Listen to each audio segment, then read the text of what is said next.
Tommy and his homeboy Darren were walking home one evening. Darren was telling Tommy about his sister's boyfriend, Rick.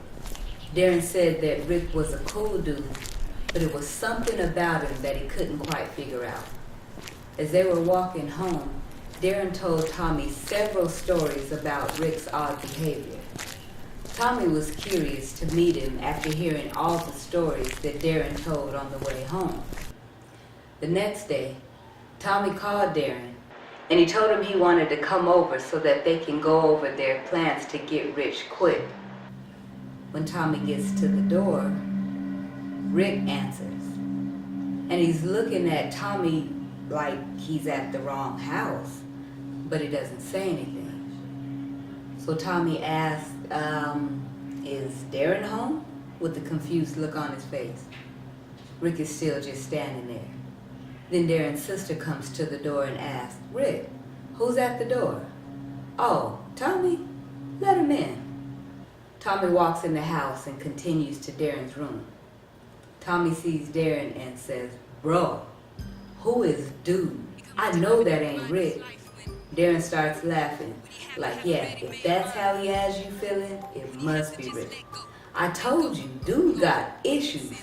I mean, don't get me wrong, when he ain't zoned out, he's cool. I know looking at him and see how he acts, it's like there's no way dude could be cool. But he is though. Tommy laughs. Man, I don't know how he could be anything else but crazy. I can't believe your sister is messing with dude. It's way too early for me to be dealing with insanity right now. Can we just get to the money? So Darren and Tommy sit in Darren's room and chop it up for hours, scheming on different ways to get at some bread. Some ways they're plotting illegal, and some ways are illegal, but they choose to hustle. Tommy is like, man, let's go to the back. I gotta get my mind right. Darren said, you should have said that a long time ago, man, let's go. So they walk out to the backyard, and they see Rick. While they're outside rolling up, Rick is staring, dazed, as if he's focused on something. Tommy said, what is dude doing?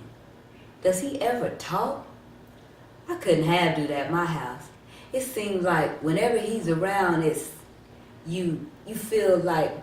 Darren interrupted him and said, bro, you better not say negative energy. I hate when people say negative energy. Say demons or demonic presence or something. Don't just say negative energy.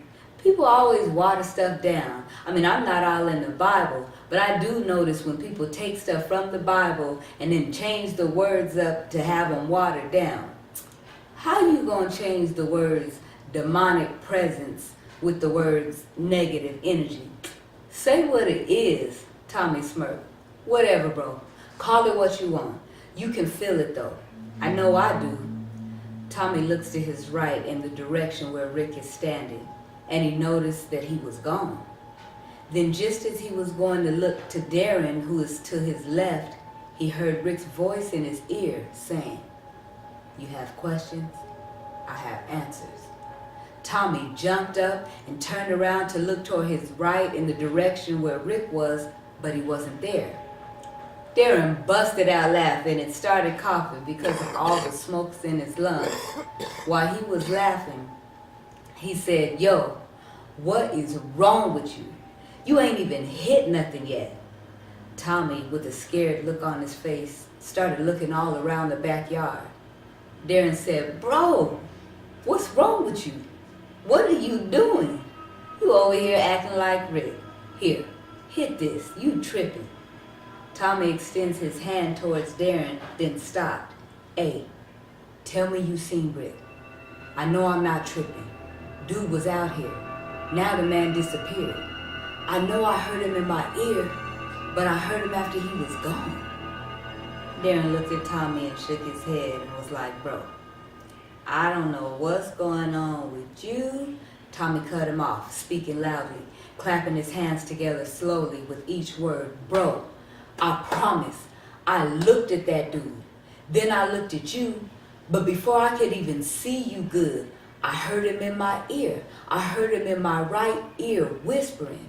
I thought he crept up behind me. That's why I jumped up. I am not tripping.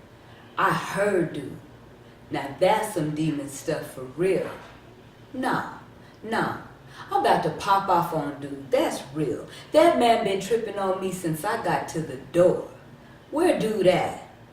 Tommy walks in the house. Darren shakes his head and says, under his breath, he gone off that contact or something. They both walk into the living room where Rick is sitting. Darren said, where my sister at?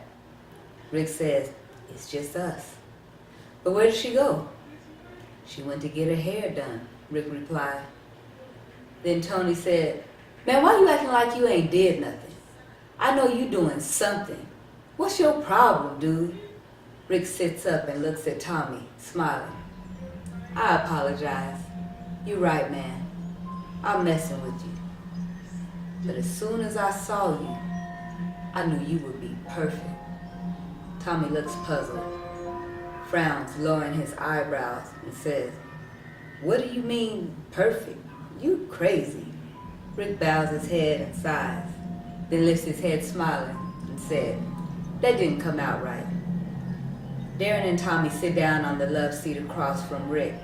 Tommy says, dude, what are you on? Why you acting like you crazy or like you slow or like you trying to be like Dracula or somebody? Rick said, you close. You real close. I think you might be interested in this knowledge that I found though.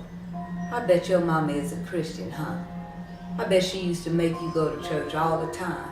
But after a while you knew better, huh? Tommy said, how you know my mom's is a Christian? Why you even bring that up?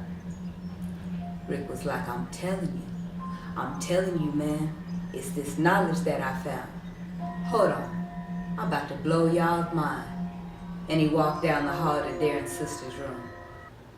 Tommy looked at Darren and said, this dude is crazy, bro. He a trip. Darren said, yeah, but you curious though, and laughed. Tommy says, I am curious though, I can't lie. Hey, wait a minute. Is all that gone? Darren didn't say nothing, just pressed his lips together, raised one corner of his mouth, and stared at Tommy. Tommy laughed. Nah, never mind. Hey man, you didn't hear it though. That's why I'm so curious. Darren said, so what did he say? Tommy whispered. He said, right in my ear, you got questions, I got answers. And the man wasn't even out there. Rick comes back down the hall holding a box. It looked like a board game. Tommy said, you got knowledge from a board game? Darren said, don't sleep. I learned a whole lot from Monopoly. Both Darren and Tommy start to laugh. Rick sits down and places the box on the table between the two couches where they sat. Tommy looked surprised at Rick and asked, is that a Ouija board? Nah, I'm cool on that. Darren looked at Tommy. Man, I know you ain't scared. Tommy replied, scared? Man, nah, I ain't stupid either. Rick raised his voice. Nah, you stuck. Brainwashed by false teachings. Ain't that what your Christian Bible calls the Jezebel spirit? Yeah, you got the Jezebel spirit. The spirit of false teachings or false doctrine. I'm trying to enlighten you, youngin'. Rick talks and opens the box and sets the Ouija board in place on the table. I'm about to show y'all how to tap into the spirit world. I'll show you how to use the rest of your brain that y'all wasting. Now pay attention. You might think this is a game, but this ain't no game. Rick looks at Tommy and says, you got questions? I got answers. Tommy freezes. Darren says, I got questions. I always wanted to do this. Rick and Darren place their hands on the controller. Okay, let me see what's up with this, Darren says. He clears his throat. Okay, Ouija. Rick said, man, this ain't Google. Just say what you want to say. Darren said, all right. Is there spirits in this house? The eye began to move slowly toward the word yes. Tommy said, y'all doing that. That thing ain't moving. Darren said, no, I'm not. I don't want to fake it. I want to know if this is real. Rick said, y'all talking too much. Then he asked, do you want something from us? The eye again moved toward the word yes. Tommy is watching as they continue to ask questions. Rick said, "Tommy, come on, man. You'll be awakened. Just do it. Be open-minded. Let it in. Put your hands on it so you know it's real and ask a question." As soon as Tommy places his hands on the controller, Rick asked, "Master, are you pleased?" Tommy looked at Rick, stunned, but before he could speak, the controller began to move. As it moved, Darren recites each letter, Tommy. Tommy, Darren said. "It's spelled Tommy." Rick said, "What do you want from him?" The eye began to move as Darren again reads the letters, M-I-N-D. Mind? You want his mind? Darren asked. Then it moved again, W-I-L-L. Rick repeats the word will, then says, "Will what?" Tommy snatches his hand and says, "It wants my mind and my will." Tommy shows interest now.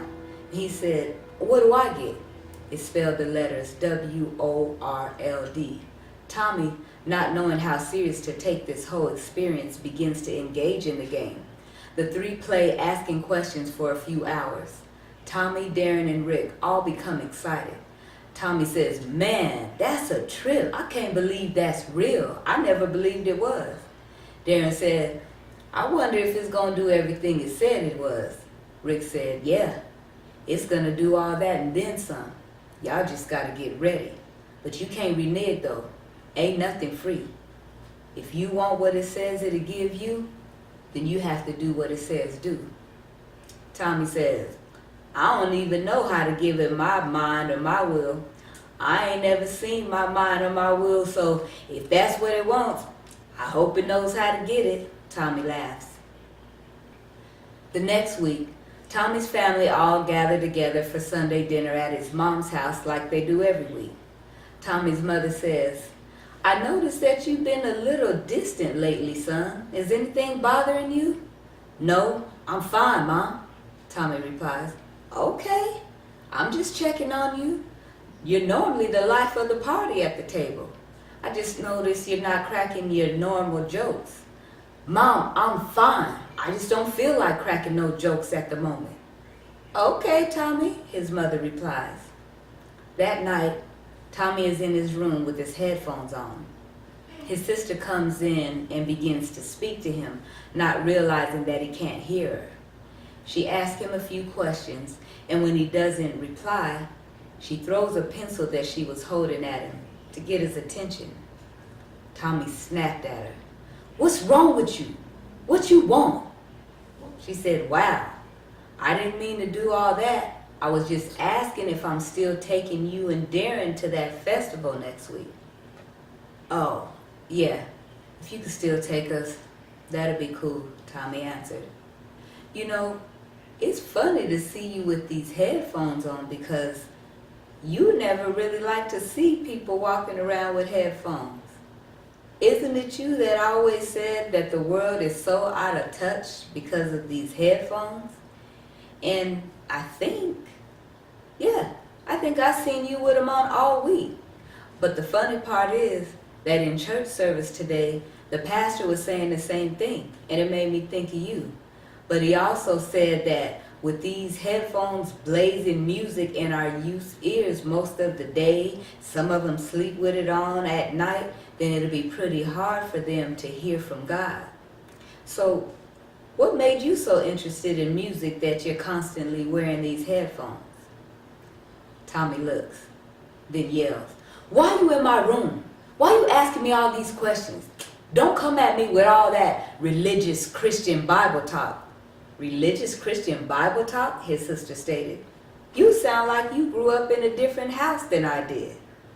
And since when did it become religious Christian Bible talk and not just truth? Get out of my room with all that talking. You about to go smoke a blunt as soon as Mama go to sleep." Tommy's sister walks out of the room, slapping the wall, turning off his light. Tommy puts his headphones back on. As Tommy's laying in his bed, music bumping through his headphones, lights out in his room, Tommy laying there staring at the ceiling. After laying there listening to all his favorite songs about a good 30 minutes, Tommy looks towards the closet in his room. I must be tripping. Thought I saw somebody. Tommy looks back at the ceiling, continuing to listen to his song.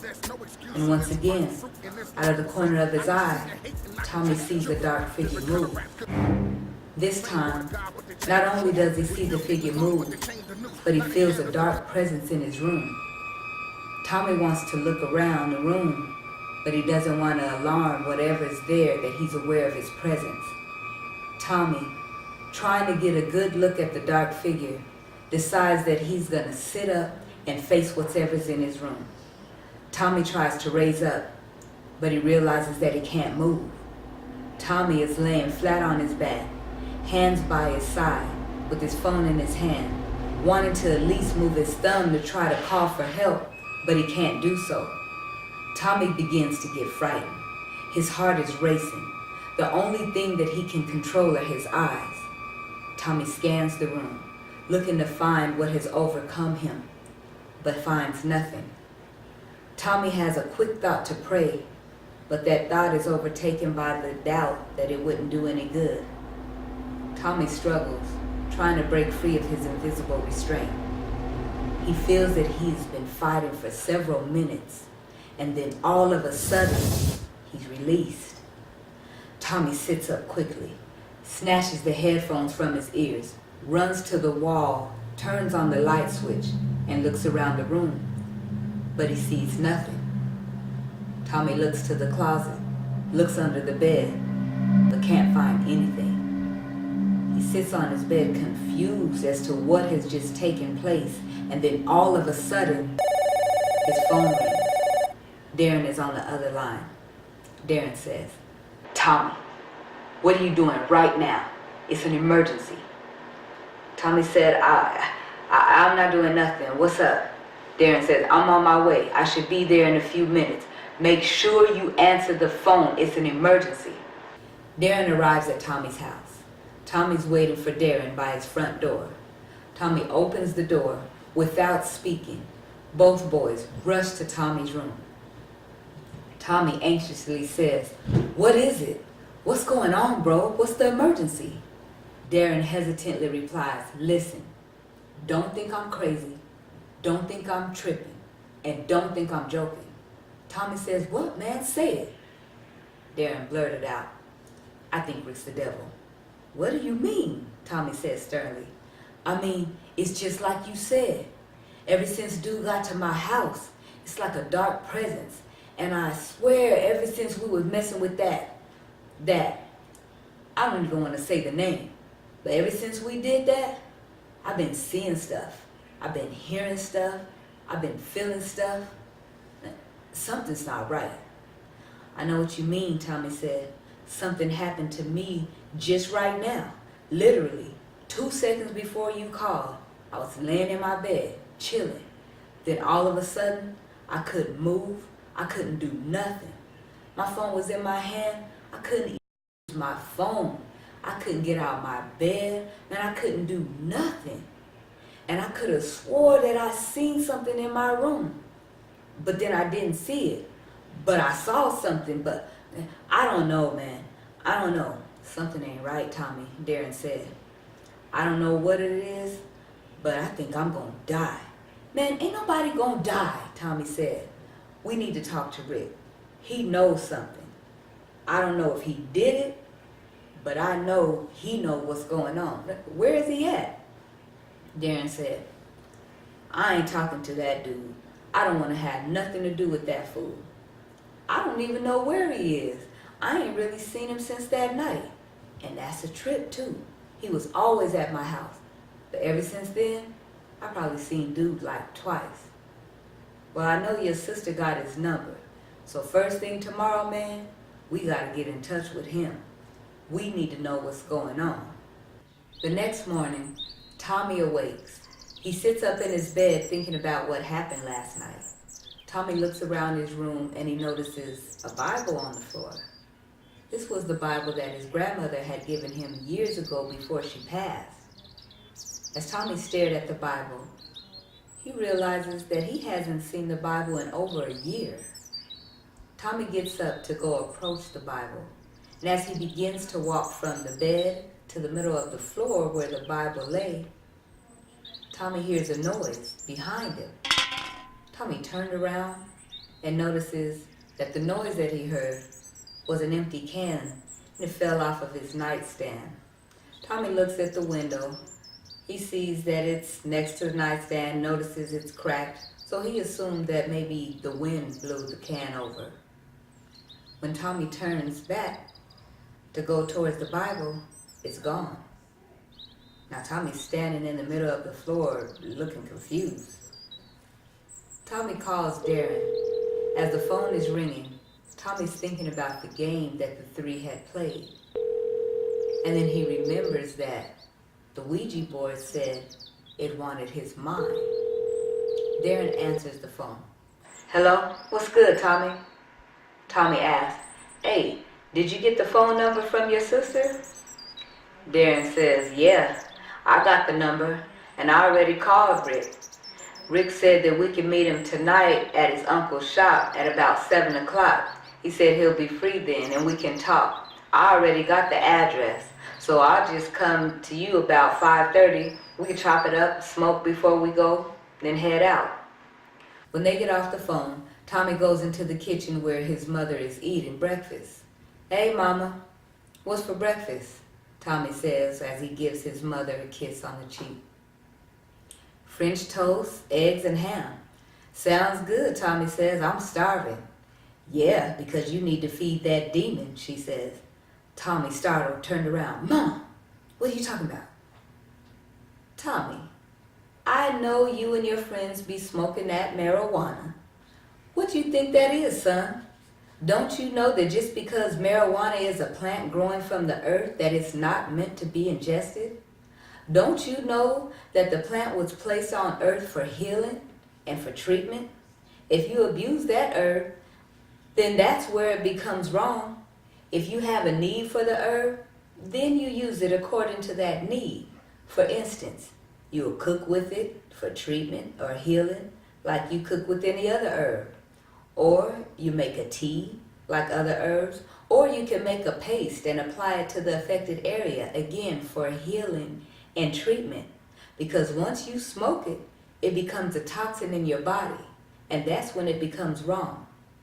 I know y'all kids these days say that God made it for you, but you're using it the wrong way.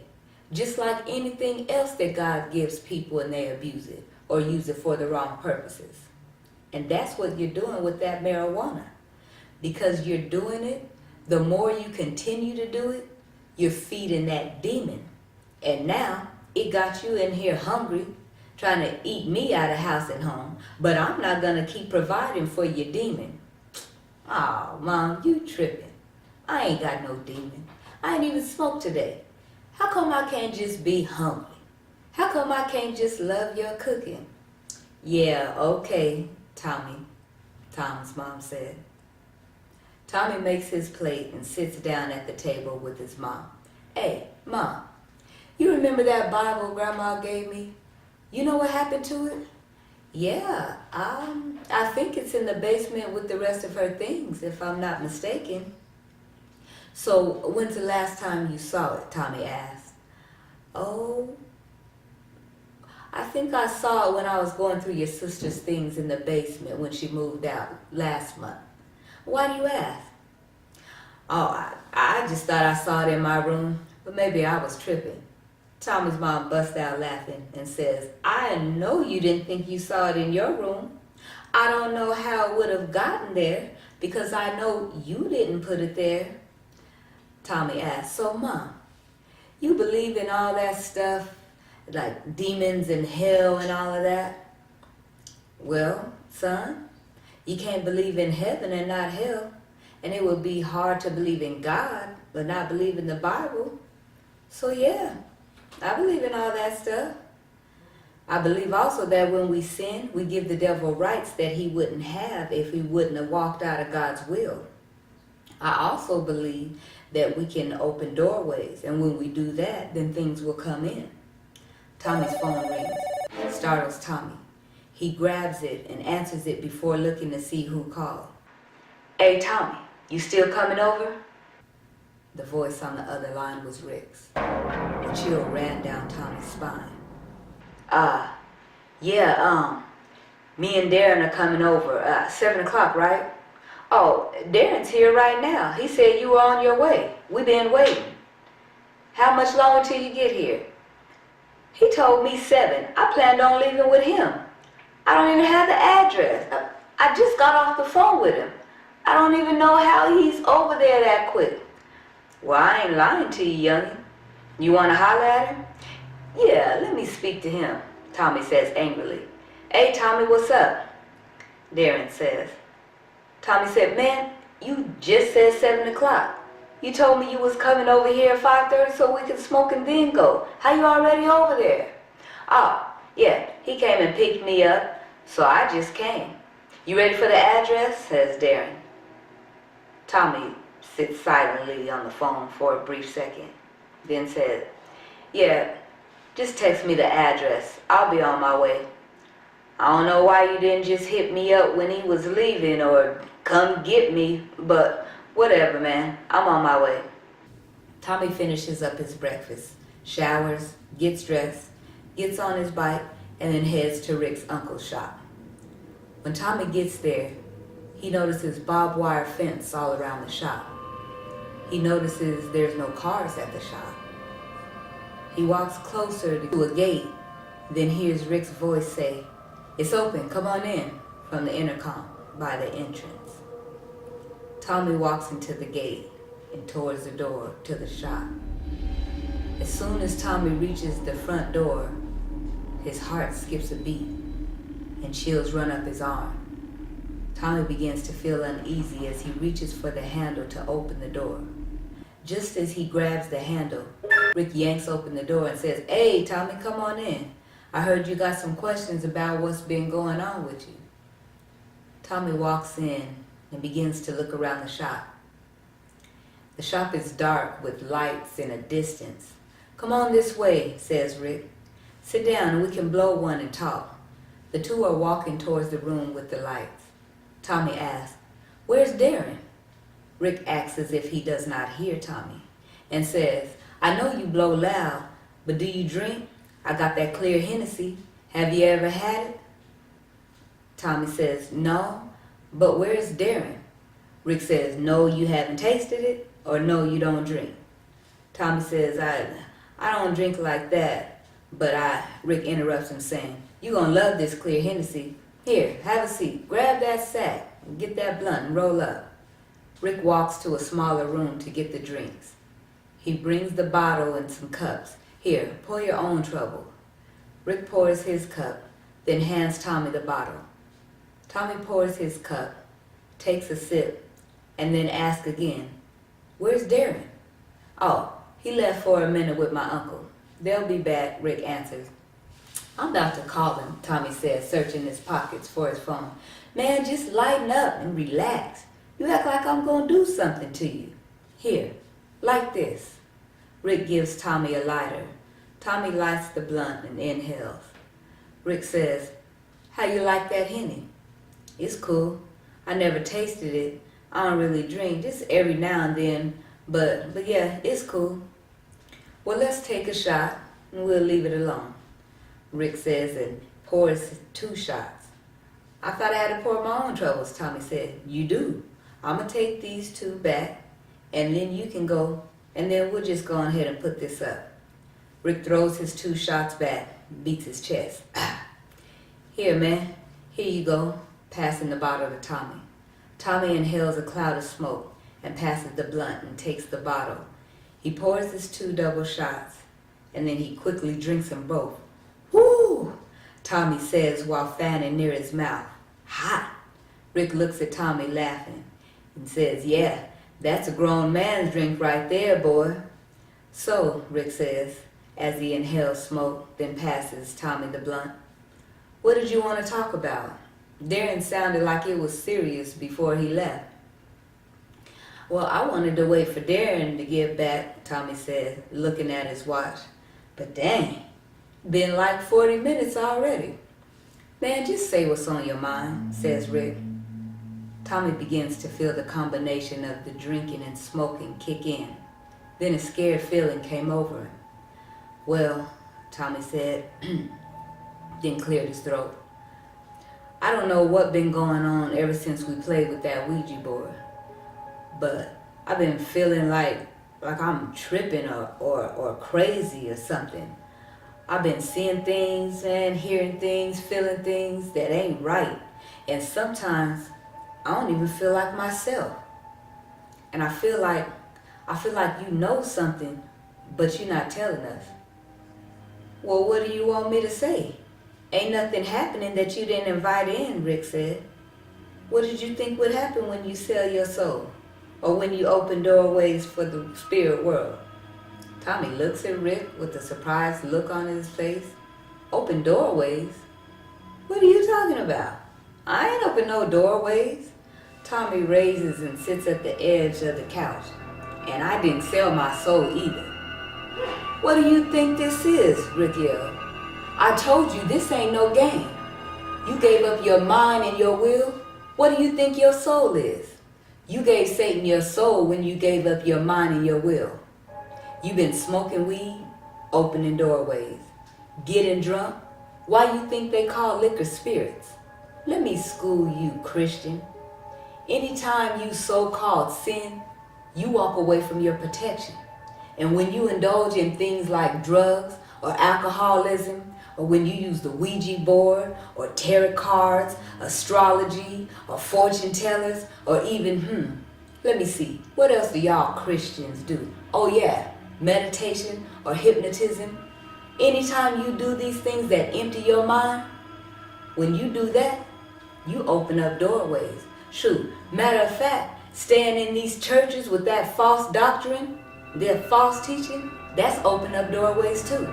But you, my friend, you have not only opened doorways, but you willingly gave your mind, your soul to Satan so he can give you the world. Now it's time to make good on your word," Rick says with strong conviction. "Look, man," Tommy says, "I don't know what you're talking about. I'm out. I'm about to go," Tommy says while standing up. Rick stood up and said, "Nah, you ain't going nowhere." Suddenly, there were dark figures hovering in the room. The lights dimmed and flickered. Whispers surround the building, uttering chants that Tommy could not comprehend. Tommy could feel his heart beating in his chest. 3 women appeared and pulled Tommy from the small room of the shop to a large room. The room was lit up by candles.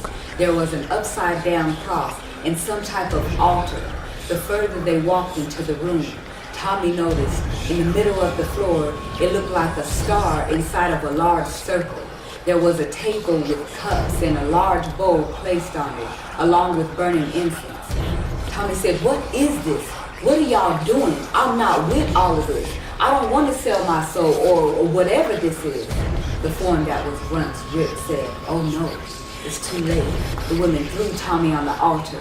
Rick stood by the altar, lifted up the bowl that was on the table and said with a demonic, terrifying voice, "How art thou fallen from heaven, O son of the morning? How art thou cut down to the ground which did weaken the nation? For thou hast said in thine heart, I will ascend into heaven. I will exalt my throne above the stars of God. I will sit also upon the mount of the congregation and the sides of the north. I will ascend above the heights of the clouds. I will be like the Most High God." Tommy, your God does not want you anymore. "That's a lie," Tommy said. Tommy pushed past the women and ran back to the area where they had been drinking and smoking. But as soon as he got to the door, it slammed closed in front of him. Tommy said, "Open this door. Let me out. I believe that Jesus Christ is the Son of God. I believe that he died on the cross willingly for my sins. I believe that Jesus conquered death and the grave, and on the 3rd day he rose from the dead with all power in his hands, and that he's seated at the right hand of God the Father Almighty, and that he is still interceding for me. Jesus, help me. God, forgive me. Save me. Save me." Instantly, all the candles were blown out by a mighty wind, Every dark presence disappeared and the door flew open and light came into the room. Tommy turned to see Rick in his normal form, standing right behind him. "This door has been open for you. Go," Rick said, smiling. "I'll wait for you. You'll let me in." Rick's voice had returned to him. "I'm everywhere. I'm in all your pleasures. And when you partake of me, I'll return to you," Rick said, laughing. Tommy ran out of the building. Tommy didn't realize hours had passed. He ran and did not stop running. As he was running, his cell phone fell out of his pocket. Tommy was unaware. He just continued to run. And as Tommy was running, Darren arrived at Tommy's house. "Hey, Mama," Darren said. "Is Tommy here?" "Oh, Tommy left hours ago. He said he went to meet up with you at somebody named Rick's shop or his uncle's shop, somebody's shop." "Dang," Darren said. "I'm late, but I'm not that late." "Okay, I'll head that way. Thanks, Mom." Darren leaves on his way to Rick's uncle's shop. He calls Tommy. The phone rings and rings, then goes to voicemail. Darren leaves a message. "Hey, what's up, Tom? I'm on my way. I know I'm late, but I wasn't that late. But anyway, I'm about 10 minutes away. I'll see you there."